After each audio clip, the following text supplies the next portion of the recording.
You're tuning into Black and White Sports on YouTube. The no-holds-barred truth on sports. The main event starts. All right, Black and White Sports supporters. Well, as if the UFL new co-owner, Mike Rapoli, didn't have enough issues going on, he's now got one massive issue in a city that had a really great turnout for its first game, the Columbus Aviators. All those fans came out to support their Ohio State alumni, Ted Ginn Jr. And guess what? Ted Ginn Jr. not going to coach the team today. You will not be coaching the team today in Dallas. Why? Because you are locked up. The coach got arrested. And on top of that, the Houston Gamblers didn't even bother to show up for the game against the DC Defenders. It was an ugly, ugly blowout. It was not a good 24 hours for the UFL. Between the absolute debacle that ended a game on a defensive penalty where a game was literally handed to the other team on a penalty, not on a score. Now, Mike Rapoli said they're going to look at the rule. He hates the rule. My guess would be they changed the rule. And they handed him that beer yesterday on that beer snake, and I did not think he was going to drink it. He acted like he wasn't going to drink it. I was like, dude, you better drink that beer. If you want to save this league, you better drink that beer, bud. And he finally drank it. He did not want to drink it. He didn't.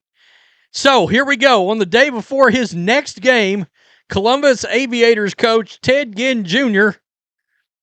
sipping on Ginn and juice. I said it. Via Kirsten Lidvrist. What? Okay. Wow. That name needs to be locked up for war crimes. That's terrorist activity. Of WSYX in Columbus, Ginn was arrested on Saturday afternoon in Tarrant County, Texas. He was released on a $1,000 bond. Quote, "We are aware of the incident involving head coach Ted Ginn Jr. over the weekend and are in the process of gathering more information," UFL President and CEO Russ Brandon told WSYX.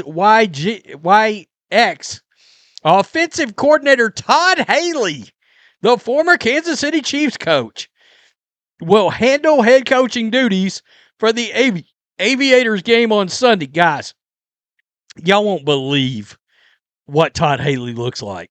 Seriously. So, right here, James Larson, who is a good follow on this spring football, posted this. I guess this is... Wow. This is Ted Ginn Jr., folks, right there. The coach of the Columbus Aviators, Ohio State legend. That's right. Big dog. Oh, damn. I mean, damn. Guys, this is the most viral thing to happen to the UFL all season.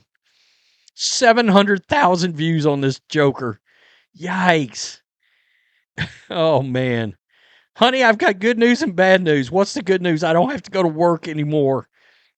Oh, wow. Wow. Ginn. After seeing the way his team plays, I would too. Can I be real? I'm going to be real here. He comes across as absolutely lost. When they interview him during games and they put the camera on him, Ted Ginn Jr. is like, whoa, he's out in left field. And they ask him questions about the game, and he gives answers that like have nothing to do with anything. Wow. Pretty unfortunate these guys are throwing away opportunities. Even more unfortunate, they're putting others' lives at risk. Wow. Not a real football league if you don't have at least one arrest, I guess. Yeah. Ted, there it is. Ginn and juice. That's good. There's a like. How about that? Wow. Coach Ted Ginn Jr. getting arrested the day before a game. That's not a pregame. That's self-sabotage in HD. Welp, next man up. It's crazy. Absolute wild update of the beer snake. Look, DC showed out again yesterday for their fans, for their team. They showed up. It was not a good look. So anyway, there was a really good crowd there. It was that was, of course, they would end up doing. There's the beer snake running down through there, right? So it was pretty cool. It was pretty cool. That's sort of a tradition. Their official crowd was 12,167 against the Houston Gamblers. And I got to tell you, after the concert at halftime, a lot of people got up and left because this game was over real early. It was over real early. I think this game ended up being like 45-7. Tua Tagovailoa's little brother ended up starting this game. Was Castanova, was he not available? The AFL MVP quarterback that the Gamblers just signed? I guess they couldn't get him up to speed. Holy crap. The Houston Gamblers are, they're trash-tastic. They're trash-tastic. That is not going to help. Let me just pull this up. That's not going to help get asses in the seats in Houston. I'm just letting you know right now. Where the hell? Can I just get a damn score? 45-7. Okay, I was right. 45-7. So, and let me just look real fast since I got everybody here. I want to see what. Ooh, he was not good. 21 of 40. Talking about Tagovailoa for 171. Shit, Jordan Tomlin wasn't great. 15 of 27, 173 and one touchdown. Yikes. DC continues to run the hell out of it. 3 touchdowns on the ground. Boy, you better pack a lunch when you play them. Got to tell you. Ted Ginn Jr. locked up. Mike Rapoli's like, why did I get involved in this shit?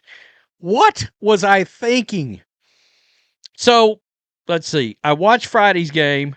I turned it over late to the Gamblers and DC game, and by the time I turned it on, it was 28-0, and I was like, nah, I'm sorry. And I've got to watch this. I turned it back thinking, well, I'm going to watch a little bit more. I don't know what the UFL's got to find a sweet spot with starting these leagues, because going up against March Madness and against the Masters is going to be disastrous. And I turned it off and I turned it back because I watched the Masters Friday afternoon. I had the Masters on yesterday afternoon. I turned it off. UFL's got 2 games on today. Final round of the Masters. Mother fudger. Yeah. What are you doing? What are you doing? I don't know where they move it. If they start it right the week after the Super Bowl again, I don't know. It feels like they need to be wrapped up by the Elite 8. I don't know how they do that. You know, or do you wait and start the league? You could start the league next weekend. And then now, let's see, you're running what? 10 weeks? You would end right before training camp. Or right around training camp of the NFL. So do you go before or after? I don't know. But I think you've got to get March Madness, and you got to get the Masters out of your way if you want television ratings. You can't compete against that. The Masters will get 15 million viewers today. Probably more. Maybe more. Because Rory is right there, and shit. I don't know. Even though these games are going to be on ABC today, good luck. You got a 2-hour window before the Masters starts at 1. And actually, it starts at 11 on Paramount Plus. Mike Rapoli's like, damn, where's The Rock at? Peace. I'm out. Till next time. Thanks for watching the show. Be sure to like, comment, and subscribe. Be sure to tune in next time on Black and White Sports.